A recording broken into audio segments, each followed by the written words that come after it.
Welcome to Massive Late Fee. And now your hosts, Mark and Carol.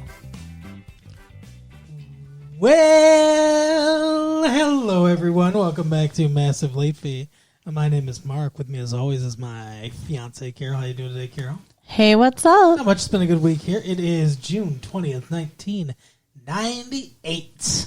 It is that. And if our pre-conversation before we started recording is any indication, it's going to be a great show.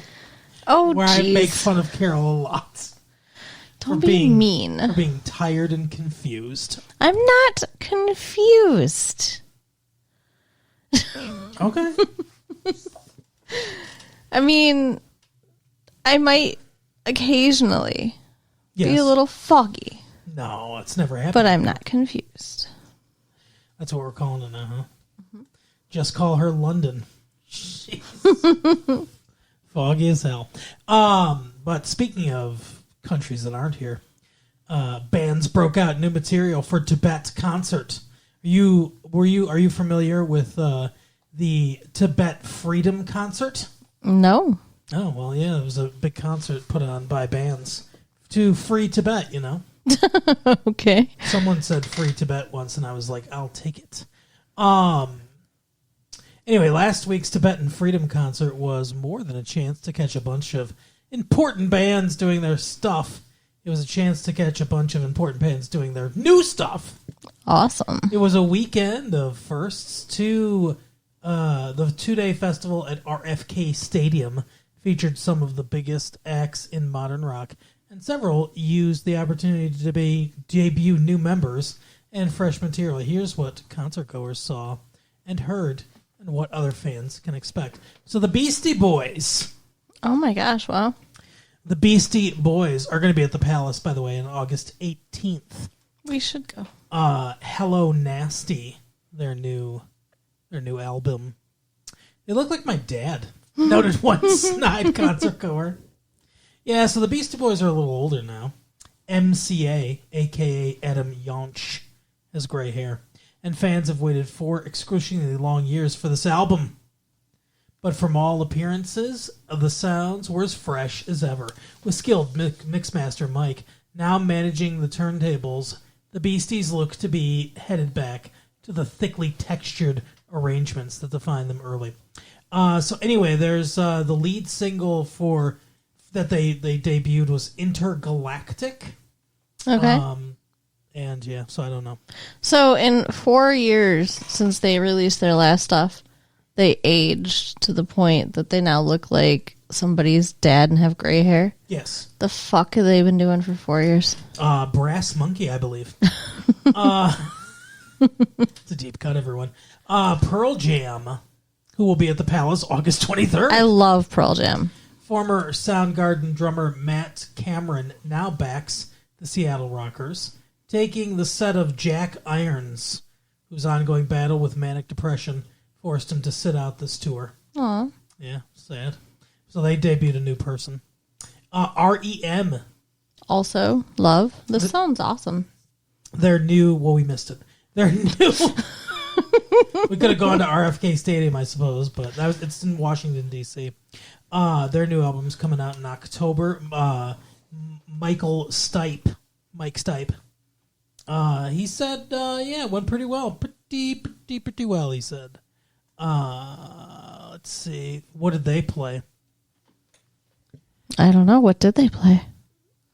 Let's see. You're the one with the paper. I'm reading. Losing My Religion, Man on the Moon. We know those ones.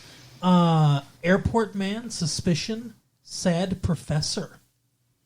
Losing My Religion's one of my favorites. And then the Red Hot Chili Peppers, whose new album debuts in the fall. They're also amazing.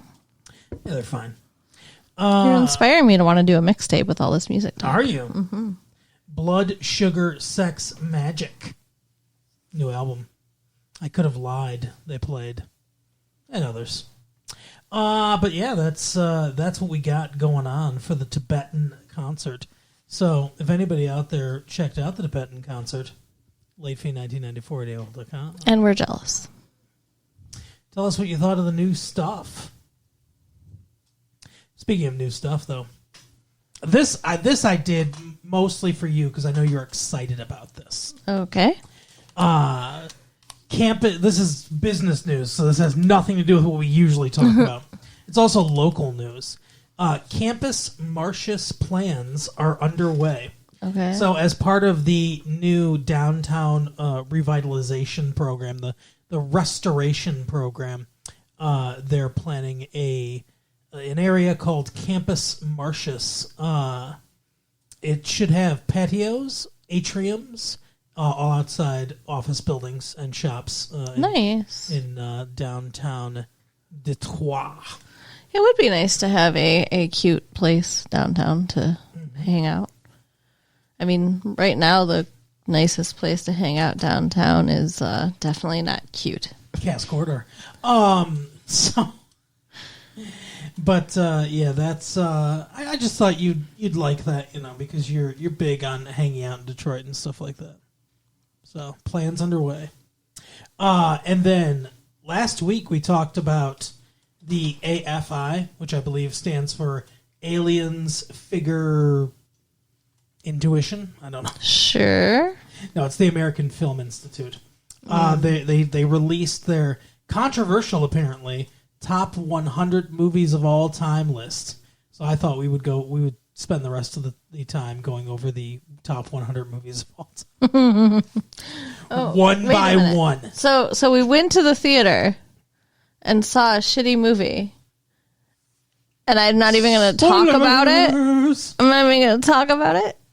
No, we're not spending the whole day talking about AFI's list. I think I'd rather. But here's the top 10.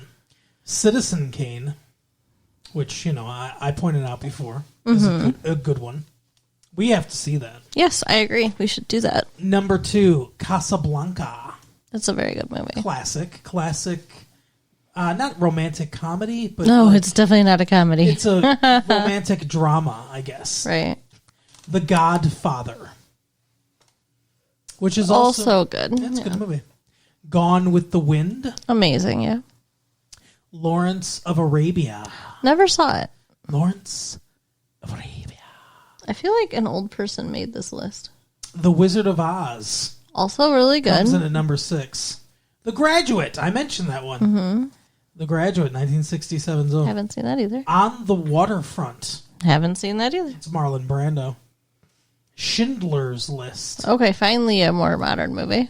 Number 9. And number 10, Singin' in the Rain. It's a good musical. I would think, I haven't read the whole list, but I would put Pulp Fiction up there. Yeah? Maybe top 10. I mean, I know it's early, but I don't know. Like I said, I feel like an old person made this list. Well, there's a lot from the 40s and 50s. Like It's a Wonderful Life is number 11, just outside the top 100. And then my dad's favorite movie, Bridge on the River Kwai. Oh my god, I think I've heard my mother talk about that movie. Star Wars makes it into the top 20. Grapes of Wrath, 2001's on here. E.T. As you go down the list, you start to get a little more into the films of like the 80s and some of the 70s ones. I think there should be more 70s movies on this list. Jaws is, down on the list. Like I said, I haven't read it before, so I'm just kind of doing it the first time. Network, I think's maybe a little low on this list. I'd put that higher. The Deer Hunter, interesting. I don't see Pulp Fiction. Oh wait, there it is. Pulp Fiction. Oh, good. Pulp Fiction just above The Searchers and just below Goodfellas. Another great movie. But I think that some changes may be in order. Yeah. Number 100, last one on the list, Toy Story. It is a great movie. 1995's own, we covered it. I mean, if you figure how many movies there are, even making it on the list is still an accomplishment. Oh, I agree. A great accomplishment. Now, we've done this a few times before, where we do the today's test, but Carol's going to indulge me a little bit by reading the test to me. I swear I have not read these, everyone. Okay. If I get all these right, which I probably won't. Today's test. Do you know about this date in history? Maybe. In 1943, Charles Chaplin married his fourth wife, Una O'Neill, 18, daughter of Eugene O'Neill, the Soviet the novelist, playwright, sculptor. Sure. Okay. What? I don't understand. What's the question? I don't know. I mean, that's the whole thing. There's no question. Okay. Yes. Do you know about this date in history? Uh-huh. And that was all. I don't understand. Oh, there's not a test? There's answers at the bottom, Okay, well... but there's no question. Oh, is there a second one? The second one says, in 1955, Pope Pius XII... That's probably just a fun fact to begin it. excommunicated Juan Domingo Perón, president of... Oh, okay. I messed up and I told you all three. Well, I didn't tell you the answer. I just told you all three. Okay. So, president of Argentina, Brazil, or Chile. Okay, say that again. Okay. Sorry. Okay. No, let's go back to number one, actually, if that's cool. Oh, sure. Okay. In 1943, Charles Chaplin married his fourth wife, Una O'Neill, 18, daughter of Eugene O'Neill, the novelist, playwright, or sculptor. Eugene O'Neill was a playwright. Okay. That is correct. In 1955, Pope Pius XII excommunicated Juan Domingo Perón, president of Argentina, Brazil, or Chile. I think he was Argentina. Okay. That is correct. And number three. In 1961, Rudolf Nureyev? Nureyev, Yeah. Defected to the West while his troupe was in London, New York, or Paris. So Nureyev was a very famous ballet dancer. This one I'm not sure. God, were they in New York? Oh my goodness. I'm gonna say Paris. Yes. Yeah. Good job. In 1970, Kenneth Gibson became the first black elected mayor in major northeast city. The city? Gary, Harrisburg, or Newark? I think Gary, Indiana. Newark, New Jersey. Ah, damn it. Still 3 out of 4 is not bad. Good job, babe. Oh, it's the first time that's the most self-indulgent thing I've ever done on the show, I think. But speaking of self-indulgence, Carol and I opted to see... No, you opted. I was dragged. A movie by one of my favorite comedians of all time, really. Norman MacDonald. You know, I still keep wanting to say Nor because that's what it always sounds like. I thought Nor? Yeah, because when you You say thought his name was Nor. when you say Norm MacDonald, you don't pronounce the M. Okay. And I've never really paid attention to anybody else talk about him. And you thought his name was Nor. Yes, I did. Interesting. I did. Until you said Norman. Norm MacDonald. That's his name. Old MacDonald had a farm. Yeah. But Old MacDonald had a movie with Artie Lang and Chris Farley, the late Chris Farley, one of his final film roles.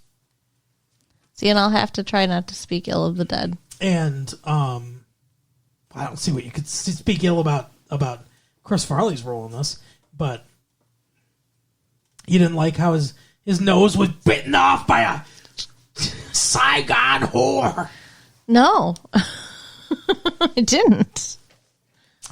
So it's Dirty Work. We watched Dirty Work.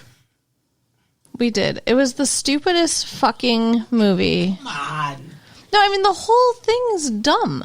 The whole plot of the movie is just ridiculous. There's barely a thread of reality to hold on to. What are you talking about? There's barely a thread of reality to hold on to. Okay. So, the one dude's dad, who it turns out is both their dads, which, What? Like, why does that matter? Why even put that in there? It affects nothing. Okay. Arthur Lang. Mm-hmm. Yep. So he has a heart attack. Yes, he does. Jack Warden. And the surgeon is like bribing them for money for his gambling debts so that he'll give him a heart replacement, which Chevrolet. that would never happen. Chevrolet Chase. Never, That's ever, his ever. full name. What? Chevrolet Chase. That's his full name. And so they need to come up with $50,000. And how do they do this? Mm-hmm. By opening up a business of revenge for hire. That's right, because they're good at pranks. And how many days do they have? Like 7 days. To make $50,000 Yeah. with a brand new business. They do it. It's ridiculous. Oh my god! So the premise being ridiculous, don't you think that aids a comedy? You think a comedy's premise should be absolutely rock solid serious? I'm sorry, I can't get on board. And like, there was all the terrible, cheap, dirty humor. What's a comedy you like? See how long she has to think, folks? Well, No I mean, like, sense of humor.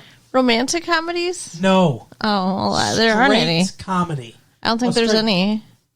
You have never liked a straight comedy in your life. I don't think so.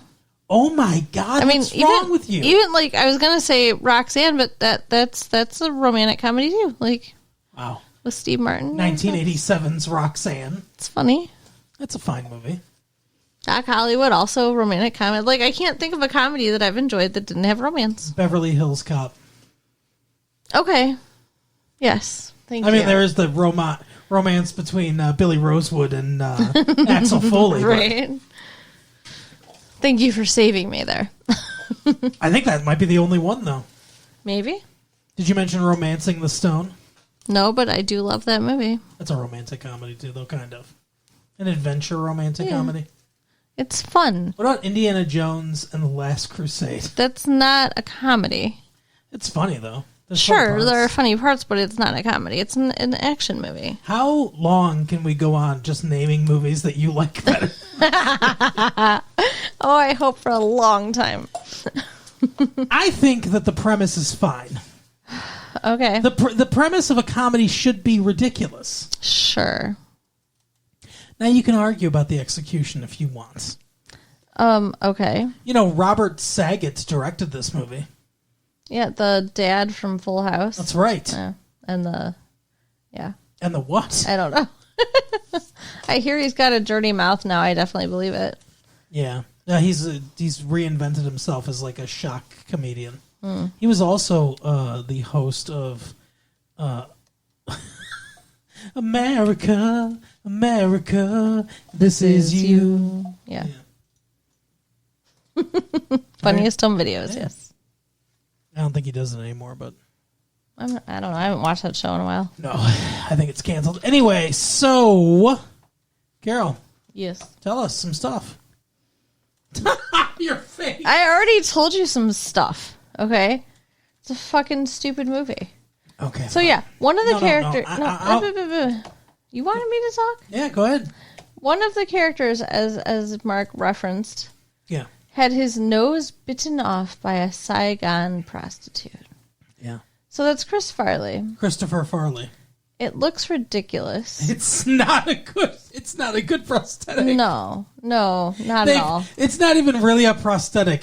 They took some like fucking spirit gum or something like that and just Silly hoodie, yeah. and just smeared it on the end of Chris Farley's real nose. And are just like, there you go. Part of your nose is gone now. And then he's supposed to have gotten a nose job later, which A new nose, a replacement nose, a graft nose. doesn't look real in any way. It's got stitching around it, So like gross. a baseball glove. And then it gets bitten off again by the same Saigon prostitute on the way to go marry her. Yeah. Stupid. How can you describe a series of funny things in such a deadpan voice and then end it with stupid? Because it's stupid. Okay, I'm gonna do... What the fuck? She's leaving, everyone. She's done. She doesn't want to be part of the show anymore. She's sick of my shitty movie takes. Oh my god. You don't like. The cat opened the door. I had to by take the way, care of it. The door was closed. The cat fucking opened it. Yeah, our cats are like masters of doors. It's the worst superhero name ever. Master of Doors. They literally can even open like the side door of our house, Yeah. like to the outside world if we don't lock it. Yeah. They can escape the house. They are Master of Doors. That's a movie that you'd probably think is funny, right? Master Yes. of Doors. And it can star the kitties. I would watch that movie. Starring the kitties. I love it. I want it. They can be superheroes and wear capes. God. And they can travel to different dimensions through the doors. What? Oh my God. See, I've written a better movie. Okay, good job. I guess you're better than Norman McDonald. I'm very proud. So I could do the same thing you just did, though. Okay. Axel Foley and Billy Rosewood want to mess with this guy, so they put a banana peel in his tailpipe, and then his car won't go. Stupid. Yeah, but that Do you see how that sounds dumb now? Yeah, because it removes all the funny. Which is what you just did. But there was no funny to remove. I mean, the whole like the You're about to become Southern there for a second? This movie has angered you so much you accessed a new personality? I was gonna try to do Eddie Murphy with the banana in the tailpipe thing, you know. Oh my God. That laugh sounded like him. You know what I mean. You know which scene I'm talking Yes, about. I know what scene you're talking about. But I can't do it. No, and you shouldn't try, Carol. You should not try. It's so to funny, do though. Eddie Murphy's voice. Anyway, so I will walk people through this movie since you don't want to. The premise, as Carol alluded to, is basically the fact that Norman McDonald's Mitch, his name is Mitch, and I can't remember Arthur Lang's name, but his friend Yeah, I don't know. I didn't care enough to learn his name. / stepbrother now. Not stepbrother, half brother. Half brother, sorry. They live by the motto, we don't take shit from anybody. And I don't know, they kind of do still, though. Yeah, they do. But the dad has a heart attack because he's old, whatever. And they need to get the money for Chevrolet Chase's gambling debts. Because he bet on the fight in Rocky 3 and he bet against Rocky. So stupid. But there were parts of this movie you laughed at, by the way. Well, yeah, the one part with the locket was kind of funny. Where Okay. he shows Mitch a picture to prove to him that he's his dad of him fucking his mom that he wears in a locket around his neck. Yeah. That was some funny shit. There's a part too that's very funny where they're in the midst of their revenge for hire business, and they get a call from this suburban dad who's like, I can't stand these fucking people living next to me anymore. And it's this like giant mansion next to like just a regular residential home. And so they go in there and they're going to put fish in there. I don't know how this is going to keep them from driving around fast, playing music loud, and all the other stuff that he complains about. But they put fish all around the house. I don't think the revenge is necessarily supposed to change the behavior. It's just revenge. I guess he's like, you know, we'll make it unbearable. He's like, it's unbearable to live next to him. And he's like, we'll make it unbearable to live in this house. And so it turns out they're drug dealers, obviously. And they come in with a group that's going to buy their drugs. And he's like, hey, here's the drugs. And he's like, okay, looks good. And he's like, it smells like fish in here. And they fly off the handle and they're like, what is that, a fucking code? Are you guys cops? And then they start to murder each other. But we don't see any of it. No. We cut to to Mitch and his friend standing there holding fish, and the looks on their faces are priceless as just voiceover is in the background with like just saying like wildly like, well, I'll see you in hell, and like, you know, all this like stuff is like, I use this to cut wood. Oh my god, he's got a chainsaw. And like, he's like, oh, he's taking a chainsaw, now he's using it to kill me. See, I don't think I funny. laughed at the actual movie during that scene, but you recounting it, it's a little bit more amusing somehow. I don't know. It was, I liked it. I thought it was funny. There are a few things that I thought were kind of odd. So at least from a, not structural, but like a artistry point of view. Okay. First of all, the Shooter McGavin from Happy Gilmore is the Chris something. I can't remember his name, but anyway, he's the villain in this. The billionaire real estate developer. He's Donald Trump, I guess, with a chihuahua. And the whole time they're like, he's holding this chihuahua, and they're just like, I think he's. They say, I think he's doing that chihuahua. Yeah. What the fuck? Well, I think they said something else. I think they said fingering. I think they said fucking or something, because every time one of them says it, there's like 4 or 5 times they say it to each other.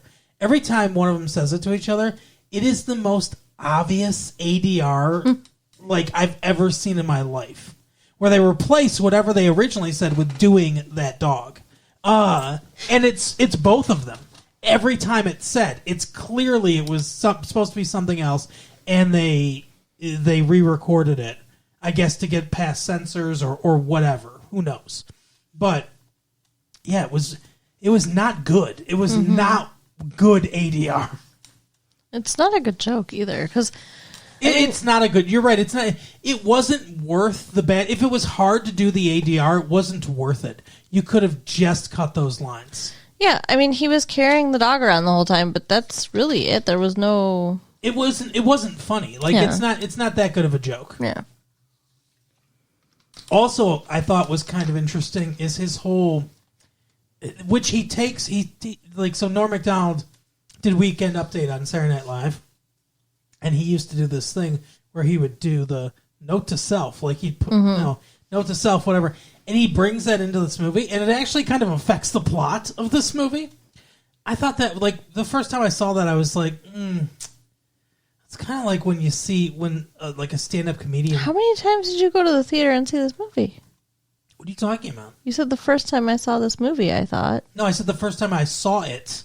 He pulls out the tape recorder like 7 times in the film. Oh, okay. The first time I saw it, I thought to myself, it's kind of like when a stand-up comedian is in a movie and starts doing his stand-up in the movie. Okay. Like, it wasn't that bad, I guess, but the first time I saw him pull it out, I was like, because I recognized it, because I watched him on Saturday Night Live. I was like, I don't know, like that. It's it's something very specific he does for the Weekend Update, or did for the Weekend Update, and it's like, I don't know, it just didn't. It didn't sit right. It, like I said, it really felt like you see, I don't know, Bill Maher or somebody in a movie, and all of a sudden he's just doing his stand-up bits, and it's like, yeah, that's not really the right medium for what you're doing here. But yeah, so that I'm why are you looking at me like that? Because I was just thinking about how Seinfeld literally does stand up in the middle of his show, well, at the beginning and or end of his show, and you love that show. That's different. They use the stand-up as a framing device for what happens in the show. Okay. And that's a TV show, not a movie. But it's, like I said, that is a framing device. And he is a stand-up comedian in the show. Like, he's playing a version of himself. Okay. Norm Macdonald's not playing a guy that does Weekend Updates. Okay. Or else he'd have $50,000. Anyway, so I'm just giving the things that I don't really love about the movie. So those two things. And then there's a really weird editing choice in this movie. I can't remember exactly what the line is, but they're talking about the fact that they're going to like destroy this building, right? And they're sitting there talking about it, and Norm Macdonald says something to Artie Lang, and Artie Lang reacts like, "What? Really? Like whatever?" And then they cut immediately to they're in the building, throwing flyers that say, "Hey, you got to get out of here because we're going to tent the building or whatever," right? But it's like he didn't react to that enough, and the thing that comes next, them doing the, putting the flyers in the building, doesn't connect to what was just said. So it just seems really jarring. Yeah. Well, I mean, I have that problem with a lot of different movies and shows where, like, they're having a conversation, and then they just cut away when somebody says something that the other person doesn't react to, and it's like, there would have been a reaction that you probably would have or could have or should have seen. Yeah, and that's that. I don't like that. That to me, that's bad editing. I don't like that when they do that. And I think it. So editing is bad when it's really noticeable. I mean, you can do a decent job editing, and you don't have to be like editing's an art form, and I enjoy editing, like our show or doing editing on my own. So I'm a fan of editing, but so I don't mean this in like a degrading way, like, oh, anybody can edit.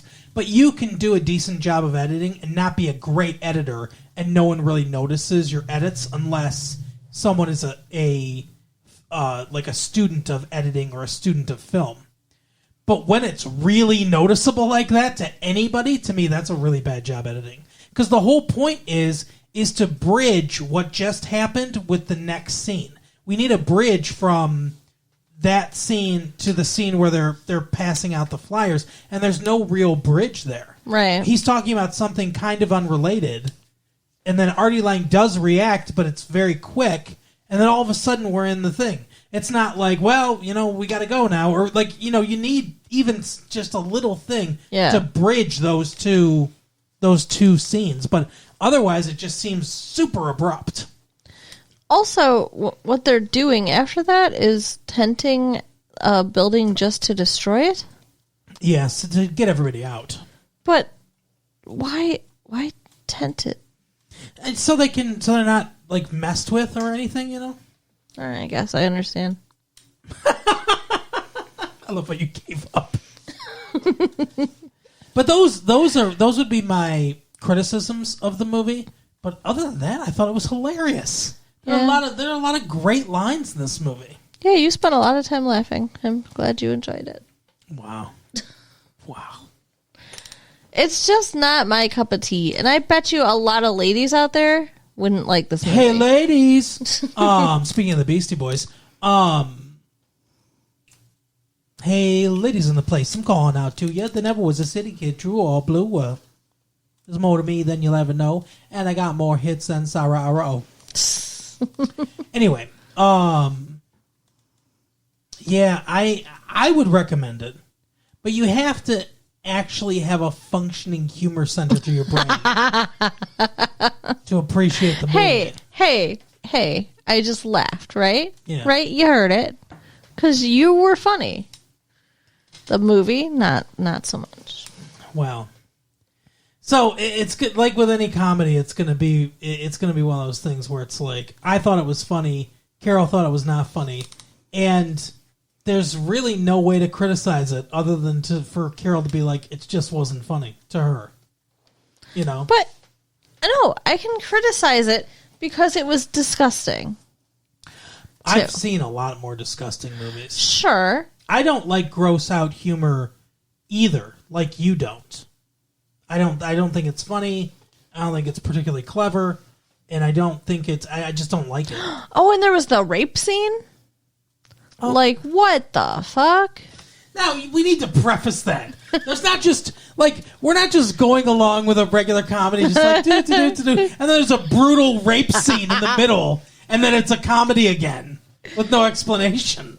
No, okay. They're in, they say prison, but it's jail. They're just in a holding cell. Right. Like, it's not like they're actually in their, and to me, this type of stuff happens in prison, Probably. but not in just a holding cell with a bunch of people just sitting around. No. I mean, that's fucked up. But anyway, But, so go ahead. Yeah. So the prisoners, some of them, take Mitch off camera, and, you know, it's implied that they're, like, sodomizing him or whatever. Right. And then he... And by the way, we don't see it. No. It's just implied. But he comes back and he's just like, well, that's just... What did he say? Ridiculous. Yeah, ridiculous. You guys are ridiculous. Yeah. Like, that's He not... says, you know what hurts the most? The lack of respect. Well, the other thing hurts the most, but the lack of respect hurts the second most. I don't know. That's funny. I never like humor when it comes to, like, sexual assault. Sure. And it was just... It again, I know you're tired of me saying these words, but it was not funny. Yeah. And it was unnecessary. It just didn't need to be. You're entitled to your wrong opinion, but but Whatever. I thought it was a good movie. Carol didn't like it. You don't like many comedies. Correct. I don't know why. It's weird. Because, like, I have a very strong sense of taking care of and protecting people. And most humor is hurting people in some way. I mean, a lot of humor is. A lot of humor is about, like, bad things happening to people or people making fun of people. You like stand-up comedy, though. Yeah. It's So, different. I guess. I don't know. That's Because also humor. I like your humor, like, when we're talking. Like, that's different than watching a movie where, like, bad or unpleasant things are happening to people.